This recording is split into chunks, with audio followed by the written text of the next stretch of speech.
Hi everyone, welcome to the channel. My name is Nick Cosgrove and I'm back with this week's No Filter Q&A. This is the episode where I answer all questions related to diet, training, and supplementation that I received over the last 7 days from our in-house clients, online clients, as well as a few of our online followers.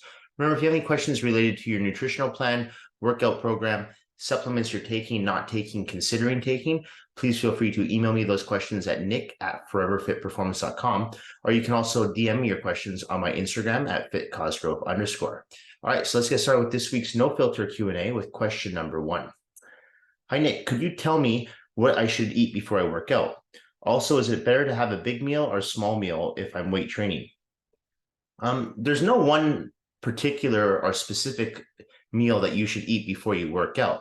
However, what I would recommend to most people, if you're going to eat before you work out, is you have a meal that's complete with lean proteins and complex carbohydrates. So typically for a pre-workout meal, let's say if you're working out in the morning, that would be something like cream of rice, oatmeal, could be, or Ezekiel bread, carbonal bread. That could be your carbohydrate source. And for a protein source, could be something like egg whites or a whey isolate protein powder, because that's very easy to digest. Okay, if you're working out later in the day, like say you're working out at lunch hour or in the middle of the afternoon or towards the evening, could be something like sweet potatoes and some chicken. If you're a vegetarian, it could be some beans and lentils. So usually complex carbs with some lean proteins combined, that's a good pre-workout meal.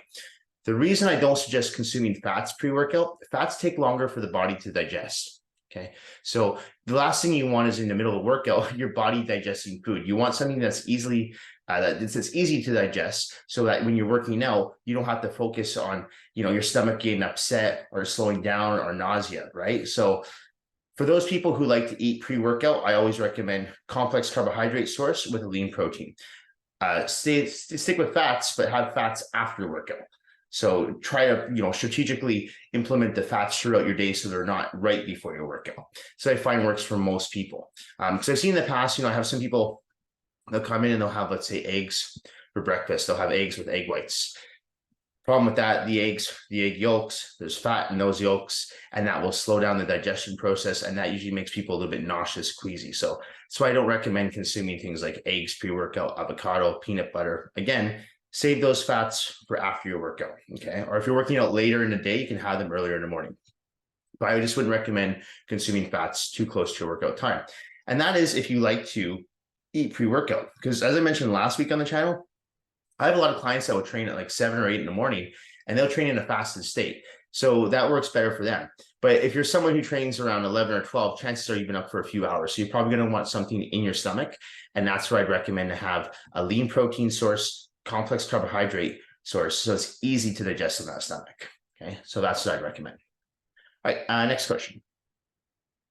Hi, Nick. Why do we as men put all our weight on in our guts as we get older? This seems to be the only place I get fat when I put on weight, and notice it with other guys as well. I don't think it's all guys. I mean, there's a lot of guys that tend to put weight on in their lower bodies as well. I've seen that. But yeah, you're right. A lot of guys do tend to get substantial guts as they get older. There's a few reasons for that, in my opinion. One is where your fat cells are distributed, right? So men in general, we tend to have more fat cells distributed in our abdominal region. Whereas women, they might notice they get more fat cells distributed in their lower body, the hips, the glutes, the thighs, right? So that's one reason. Another reason too is lifestyle, inactivity. I find that as people get older, they just get a little bit less and less active, right? Again, there's no science backing that the metabolism slows down with age. There's no science proving that whatsoever. So we know that's not true. But what does happen is that as people get older, they get more responsibilities. Maybe you have kids, maybe you have grandkids, maybe you have a career. Your career takes up a lot of your time. So, I mean, it's harder to get into the gym, right? It's harder to go for that run. It's harder to watch your diet, right? So that's why I believe a lot of people, as they get older, they start to put on weight. Nothing to do with the metabolism whatsoever. Of course, if you have an inactive thyroid or you have a thyroid disorder, different story. Or if you're on medication that's causing weight gain, different story. But I'm talking for the average person who is not on any medication or has nothing wrong with the thyroid. I do not believe that the metabolism is the reason why people start to put on weight as they get older. I believe it's due to a more sedentary and inactive lifestyle, okay? People become more busy with family obligations, career obligations. And, it's easy to slip on your diet. come home from work, last thing you want to do is cook a healthy meal. It's easier to order from Skip the Dishes, Uber Eats. So it happens. But to answer that question with the gut, I believe it's primarily because men, we typically have more fat cells distributed in the abdominal region. And again, that's not for everyone, because I have worked with guys in the past who actually do put fat on their legs and their glutes. It does happen. And usually with those guys, oddly enough, it's because their estrogen levels are higher. So something to be said about that too. If you have higher estrogen levels as a male, that could be a reason for weight gain as well. So it's good to get your testosterone levels checked, especially after the age of 40. So when you go get your blood work done, you should be asking for regular testosterone checks at least once a year to make sure those levels are in check, because that will help as well. But honestly, I believe if you're weight training at least 4 to 5 times a week, performing regular cardiovascular activity, following a fairly clean, healthy diet, there's no reason why you should be getting a gut at 40, 50, 60 plus years old, right? I really honestly believe it's due to sedentary lifestyle, less and less activity going on, physical activity going on. And that's the reason I believe most people, not just men, but women as well, put on weight as they get older. Okay. Yeah, some of it has to do with hormones as well for men too, but in my opinion, it's due to sedentary lifestyle. That's the main cause. All right. Next question. Hey, Nick, I was wondering as to what the most effective type of cardio to do for fat loss is. Thanks. Oh, I mean, any type of cardio is better than no cardio, right? So every type of cardio you do will be effective to some degree. But if you're looking at what you're going to exert more energy doing, for example, running, you're going to burn more calories running versus bicycling, right? Because you're standing, you're moving, whereas on a bike, you're seated. So you're exerting more energy, therefore you're burning more calories. So if you're looking at let's say in a 60-minute period, what you're going to burn more calories on a run versus a bike ride, you're going to burn more calories running versus biking. But the problem with like running, for example, it's a very weight-bearing exercise. It puts a lot of pressure on the joints, especially the patella and the meniscus in the knees, right? So that's where running can become a problem for a lot of people. Myself personally, when I was younger, I used to run all the time, but now at 225 pounds, I can't run. It would just be really hard on my joints. But what I can do is I can speed walk, I can use the elliptical trainer, I can swim. So these are all exercises, cardiovascular exercises that are non-weight bearing, and they're easy on not just my knees, but also my hips. So you have to look at it like not necessarily as, okay, what's the most effective for calorie burning, but what's also going to preserve the joints. Because I find most runners over the years, they get a lot of wear and tear on those joints, right? So if you're looking at what you're going to burn the most calories on, exercises like, believe it or not, swimming burns tons of calories, right? Cross-country skiing. I remember when I was looking at cardiovascular activity over the years and to find out what burns the most calories. And I found cross-country skiing to be one of the top to burn calories, but not everyone lives around snow. So if you have a pool, regular swimming works great. If you belong to a gym, I'd recommend using the elliptical trainer. Elliptical trainer is fantastic. Speed walks on the treadmill or outside work well. Bicycling is great. I have a client right now training for the Grand Fondo, I think it is, going up to Whistler, and he's been biking 70 to 100 kilometers a day, and he's losing like 2-3 pounds a day because he's like biking hard. So you can lose weight biking for sure, but you're not going to lose as much weight as if you were doing something like using the elliptical trainer, right? Or running or swimming or cross-country skiing. So those activities, you're going to burn more calories. So I say do any type of cardio, right? Any cardio is better than no cardio. But as long as you're getting your heart rate at a steady state and you're doing it for a minimum of 20 minutes, you're going to burn fat. Okay. So that's what you're looking for. Don't necessarily focus on the type of cardio you're doing. Just focus on getting in your fat burning zone, which I usually tell people is about 60 to 70% of your perceived exertion. So it should be hard to have a conversation with somebody if you're doing the cardio correctly. Like you should be able to, talk, but it's very difficult. That's how you know where you're in a good pace. If you have a heart rate monitor, you want to keep your training heart rate between 120 to 140 beats per minute. That gives you an idea. Okay. But like I said, any cardio is better than no cardio. And if you're going to do cardio, try to do for a minimum of 20 minutes. I generally recommend anywhere from 20 to 45 minutes, depending on the person's goal, how much weight him or her has to lose, lifestyle, and so on. So that's what I would base it on. All right. Next question.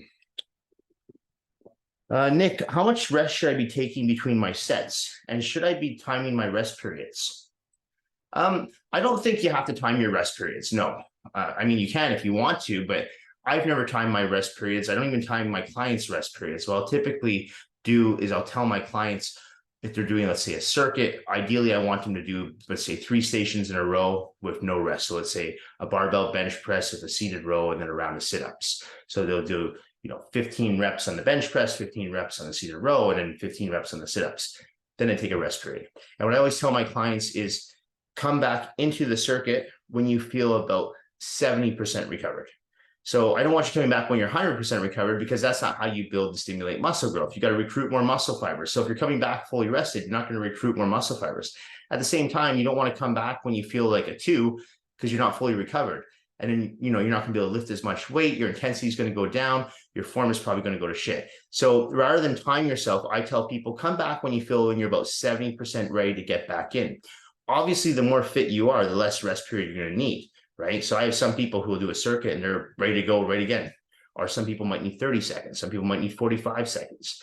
Beginners typically need sometimes 90 seconds up to 2 minutes. That happens as well. So rather than trying your rest periods, I would go back as to when you feel like that 70% recovered. What you don't want to do, and I know I've said this numerous times, so I won't go too much into this, but you don't want to get caught up on your phone in the middle of a rest period. I've seen this happen before. People get on their phones, and what should have been a 1-minute rest period turns into a 5-minute rest period because someone's cruising Instagram. They're looking at TikTok videos. They're looking at Instagram reels. So all these things. And then all of a sudden you lose your focus, you lose that intensity, and you get cold. Your muscles get cold, right? So you risk injury. So I would not recommend that. Try to keep your rest periods short, but long enough so you feel 70% recovered. Okay, that's what I'd recommend.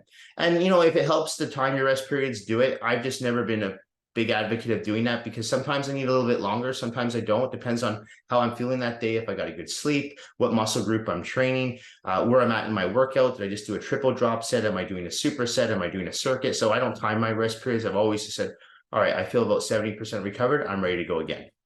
So that's what I would be. I would just be rating, okay, where am I at my recovery rate? And don't worry about the time. But again, if timing your rest periods helps, do it. Okay. Next question. Hi, Nick. Are there any particular supplements that I should be taking year round? Right now, I'm not taking anything. With supplement protocols, one thing I ask clients to do before I prescribe a supplement protocol for them is to get their blood work done so we can see what they're deficient in. Maybe someone has a vitamin D deficiency, for example, right? Maybe someone is anemic, right? So all these, there's all kinds of different blood screens that we can do to find out what the person is deficient in, right? So, but if there were across the board, if there were certain supplements I'd recommend to everyone year round, there's 3 that I throw into every client's plan, regardless if I've seen their blood work or not. And that's vitamin C, vitamin D, and omega-369s. And that's for everyone, man, woman. Obviously, dosages change if I'm working with, let's say, a 250-pound man versus a 110-pound woman. You got to change up the dosages a little bit, but those are the 3 supplements that I recommend to people, okay? And really, they're not supplements, they're vitamins. But I believe all 3 of those are crucial. And I know there'll be a lot of doctors that will argue and say vitamin C doesn't do anything. I disagree. Knock on wood, I haven't been sick, seriously sick, for over a decade. I take 2,000 milligrams of vitamin C a day. Okay. I truly believe vitamin C helps keep your immune system strong. And I know there'll be doctors out there that argue and say it doesn't do anything, but I disagree. So I think everyone should be taking vitamin C year round. The second one, vitamin D, same thing, especially here in Vancouver, British Columbia, we really do not get that much sun. Yeah, we get some sun in the summer, but we really don't get much sun. And even if you live in a place that you do get a lot of sun, vitamin D deficiency is very common in people. So that's another one I recommend you take on a regular basis. I have a lot of clients who tell me, my energy levels are low, and I'll say, go on, 1,000 to 2,000 IU of vitamin D a day for 6 weeks and tell me how you feel. 9 times out of 10, they feel great. They do. So I'm a firm believer in using vitamin D and using it year round, regardless if it's summer or not. Honestly, you can't, as long as you're not going more than 3,000 IU of vitamin D a day, you're not going to risk hurting your liver, hurting your kidneys, or anything like that. Okay. So vitamin C, vitamin D, and then the last one, omega-369. I'm a huge advocate of using omega-369s. And earlier in my bodybuilding years, I was really, really bad with fats. I always thought, I came from that mindset that fats were bad. So I was a carb and protein guy. As I got older and I learned more about dietary nutrition, I learned the benefits of fats. And I also learned that even when you have a lot of fats in your diet, the body needs omega-3, 6, 9 fats, and we don't get enough of it. So even me, who I eat omega-3 eggs daily, I still don't get enough omega-3, 6, 9 fats in my body. So I usually supplement, again, for me, I supplement with about 2,000 milligrams of omega-3, 6, 9s. So those are the 3 vitamins that I recommend people take year round. And on top of that, a good whey isolate protein powder. I believe that to be crucial. That's a, if you're someone who is lactose intolerant, whey isolate is perfect. It's a nice, clean, lean protein powder. It's easy to digest. If you're someone who's a vegetarian, you can take something like a Vega product. You can take plant-based protein powders, but I believe that's another crucial supplement to take, is a good protein powder, because I really don't think most people get enough protein in their body. Good protein. I don't mean bad protein. I mean good protein. I'm not talking protein from a McDonald's cheeseburger. I'm talking like clean sources of protein. So I think a good whey isolate or plant-based protein powder is perfect. Okay. And of course, again, when I look at someone's blood work, then I'll say, okay, I think we're going to add some zinc into this plant, or we might need some vitamin B complex, right? So we might need to add in some lysine, right? Or maybe some arginine, depending on what the person is deficient in. Again, if I'm working with someone who's an anemic, chances are they're probably going to have to supplement with some iron pills, but iron is very hard on the liver enzymes. So if you're going to use iron, then you might want to take something like milk thistle. Now we're getting into a whole other story. So again, if you don't have your blood work done and you don't know what you're deficient in, my recommendation, take vitamin C, take vitamin D, take omega-3, 6, 9s, and supplement with a good whey isolate protein powder or a plant-based protein powder if you're a vegetarian or vegan. Okay. All right. Next question. Hi, Nick. Would it be better to have 3 cheat meals a week or 1 entire cheat day instead? Good question. So most of my clients know that I'm a firm believer in not incorporating cheat days. I feel a cheat day will throw you off completely. Okay. 1 cheat day can actually throw off, in my opinion, an entire week's worth of dieting, training, and supplementing with all your vitamins and minerals, protein powders, right? Because what happens is with that 1 cheat day, first of all, you go into a ridiculous caloric surplus. And right there, you risk putting on body fat. Like, I mean, you can easily consume on a cheat day 7,000, 10,000 calories, right? 3,500 calories in a pound, that's 2 pounds. If you're not doing anything to burn those calories, they will get absorbed, and a lot of those calories will go into fat. So that's way too many calories to be consuming in 1 day. So that's one. Another reason is how you feel the next day after a cheat day. Most people do not feel good the next day after a cheat day. You're not going to be as hungry because you're going to still be full from all those calories from the day before. So it's going to screw up your diet for the following day. Now that's going to take a real toll on your training. You're going to be tired. You're going to be lethargic. So in the gym, you might feel strong on that next day after the cheat meal, but the day after that, you're going to feel weak because you missed a few of your good meals, right? So this is why I don't advise people having cheat days. I also think it creates bad habits when it comes to your diet. It just teaches bad habits because it's just a full day to just go into pure gluttony. And I don't believe that's good for anyone. Okay. I think that can cause a lot of disorders like emotional eating for a lot of people. There's a lot of triggers there.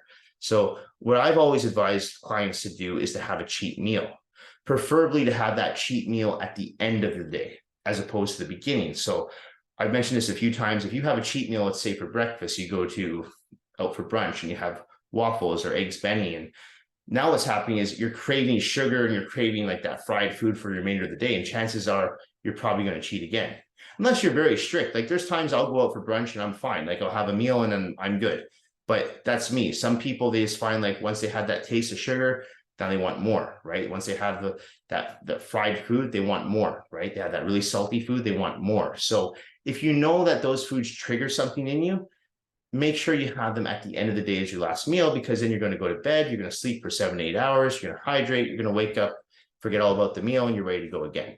So I advise people not to have cheat days, have cheat meals. 3 cheat meals a week, in my opinion, that's a little high. Again, it depends where you're at with your training, your goals. If you're very lean and your blood work looks good and you're healthy and you want to do 3 cheat meals a week, do it. For myself personally, 1 to 2 cheat meals a week is good. More than that, and I find it throws off everything for me. It throws off my digestive tract, it throws off my sleep, it throws off my training. So I know it works for my body. 1 to 2 cheat meals a week, and I'm good. One more thing I was going to say about the cheat days. Sorry to go on a rant about the cheat days, but one more thing about the cheat days is that what they can do overall is when you're doing that whole cheat day and it throws off your sleep and it throws off your water intake, it really will have a domino effect on the remainder of the week. And, a lot of people say, well, it's just one day. And I'm like, right. But again, the follow-up day, you're not as hungry, you miss a few meals. Now that's going to make your workout the following day after that suffer. You're not going to be as strong in the gym. Your body's still going to be trying to digest all those calories, all the food. So again, you're going to have an upset stomach. You're going to feel lethargic. So this is why I don't advise that. Okay. So stick to cheat meals. My opinion, 1 to 2 cheat meals a week. If you want to have 3 and you feel like you're ahead of the game on your goals and your results, by all means do it. But I find cheat meals always work better than cheat days. Okay, next question. Nick, how different should my diet be on the days that I'm training in the gym versus the days I take off? I had a similar question to this a few weeks ago, I believe. So let me answer it in a different way. So typically, again, this will depend on what your goals are. So if your goal is for weight loss, what I would usually advise if I'm working with someone on a nutritional plan, I had them on 6 meals a day. I'll say, okay, on the days you're not training, I want you to have 4 or 5 meals instead of 6, because you're not exerting as much energy. You're not working out. Therefore, your body does not require that many calories, right? On days that you work out, though, you do need those calories because you need to refuel and you need to help those muscle bellies recover as fast as possible. So for people who are trying to lose weight, I generally recommend that on days they go off from training, okay? The days they take off from training, I generally recommend what they typically do is take some time and go down to 4, maybe 5 meals, but skip at least 1 meal, maybe 2, okay? Now, if your goal is to build muscle, different story. You want to keep everything the same, okay? So, if you're having a post-workout shake, yeah, you probably don't need the post-workout shake because you're not working out. But typically for my clients who are trying to add weight or trying to add muscle and are already fairly lean, I keep their diets the same. Like myself personally, my diet actually doesn't change from the days I train versus the days I don't train. It stays the exact same. Because the way I look at it is, yes, this is technically my rest day from weight training, but I still need to prepare myself for the following day. So I need to make sure that my body's being fueled properly. But if you're someone who's looking right now to lose body fat, again, different story. But this is where it comes into customizing the plan for the individual. Because again, some people have fast metabolisms like me, and some people have slower metabolisms, right? So you have to really customize the plan based on the individual you're working with. So it's a bit of a loaded question because it could go either way. But generally speaking, I like to tell people who are trying to lose weight, we're going to take out 1, possibly 2 meals. People who are trying to gain weight, we're going to keep the diet the exact same. That generally works for most people. Okay, next question.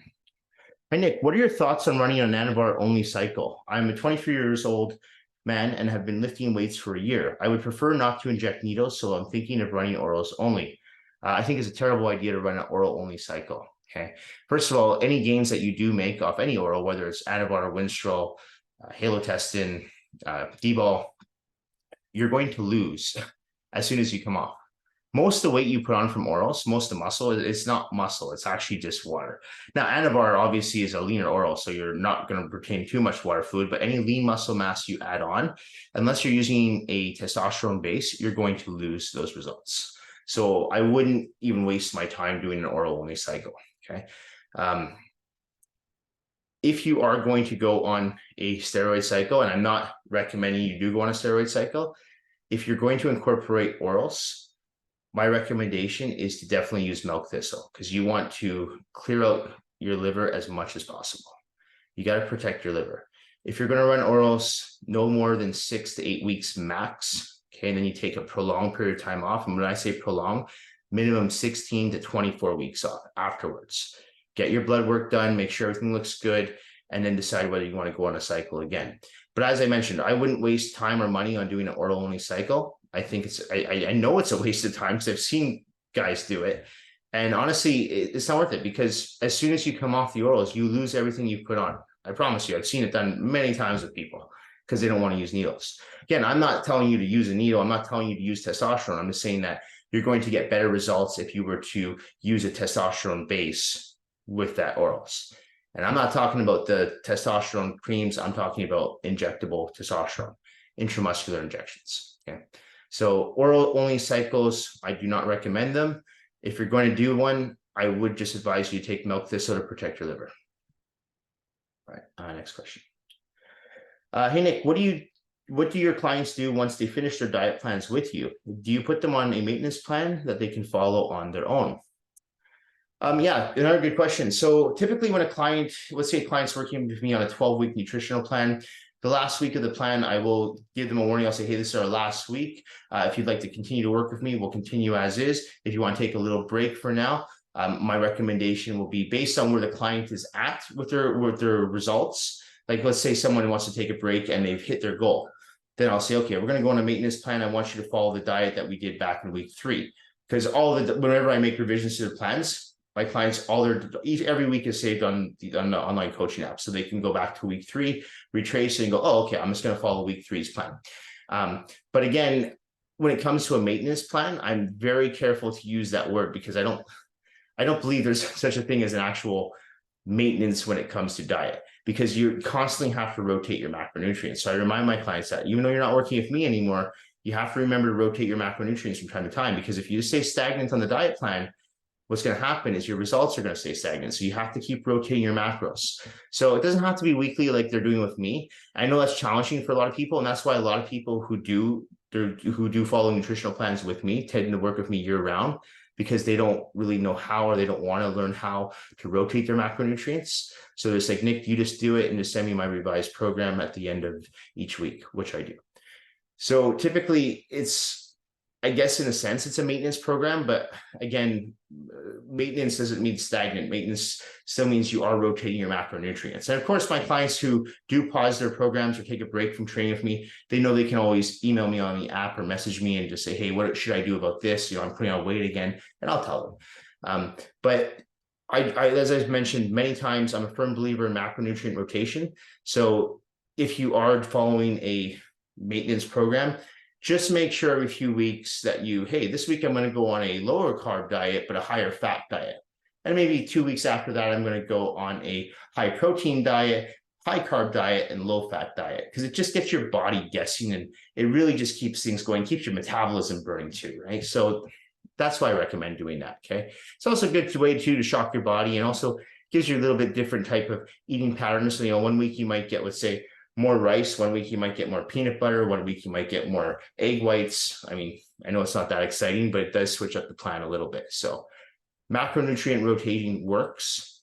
In my opinion, it's the most underestimated way to lose weight and build muscle, lose fat and build muscle, I should say. And unfortunately, a lot of people don't talk about it enough, but I promise you it works, and it works really well. All right, last question. Nick, when is the best time of day to do cardio to burn body fat? The 2 best times a day to do cardio: first thing in the morning in a fasted state, or immediately after your weight training session, which of course by that point you'll also be in a fasted state. So ideally you want to use fat as your primary fuel source to burn fat, right? So if you wake up in the morning and you haven't eaten anything, and you go, let's say you have a gym in your building, you go downstairs, do 30, 45 minutes on the treadmill or the elliptical, you're using fat as your primary fuel source. If you get up in the morning, you have a big bowl of oatmeal, and then you go and do the cardio, well, you're using the carbohydrates from that oatmeal to do your cardio as your preferred fuel source. Nothing wrong with that, but if you're trying to lose fat more quickly and efficiently, you want to tap into your fat reserves faster than the carbohydrate reserves. So that's why doing cardio in a fasted state has been proven time and time again to be more effective than just doing cardio at any time of day. I know there's a lot of new school trains of thought that says just go do cardio, but no. We know this. We know that cardio in a fasted state works best. But let's say you're like me and your day starts at 6 or 7 in the morning, and you don't really want to get up at 4 or 5 o'clock in the morning to do fasted cardio. So in that case, what I recommend you do is your cardio immediately after your weight training session. So let's say you do a weight training session at 12 o'clock in the afternoon. Chances are you're probably going to have at least 1 or 2 meals in before then. But those meals, the calories from those meals, the carbohydrates from those meals, the fats, the proteins, they'll be used towards your weight training workout. Once you've done your weight training workout and you've worked out with the utmost amount of intensity, and you're keeping those rest periods short, 70%, remember, you're back on your set, you burn through all those carbohydrates and fats for the most part, and protein.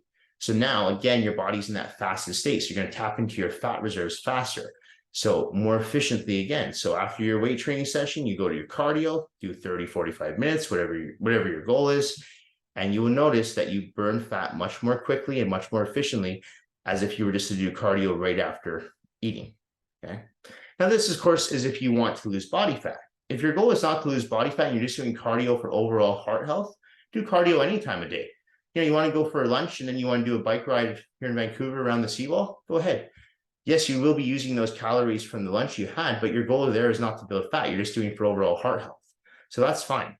But if you want to burn fat in the quickest and most effective manner, do your cardio in a fasted state. I promise you it works. It's been done for years. Don't, like I said last week, stop trying to reinvent the wheel. We know this works, so why change it? It works, and it works really well. Just like the macronutrient rotating works really well. Anyway, guys, that's it for this week's Q&A. This episode will be going up on Tuesday, September the 5th. As a reminder, if you do have any questions related to your diet, training, or supplementation, please feel free to email me your questions at nick@foreverfitperformance.com, or you can DM me your questions on my Instagram at @fitcosgrove_. Thank you all for watching. Thank you for supporting the channel. Thank you for supporting my business, and I will see you all next time. Bye for now.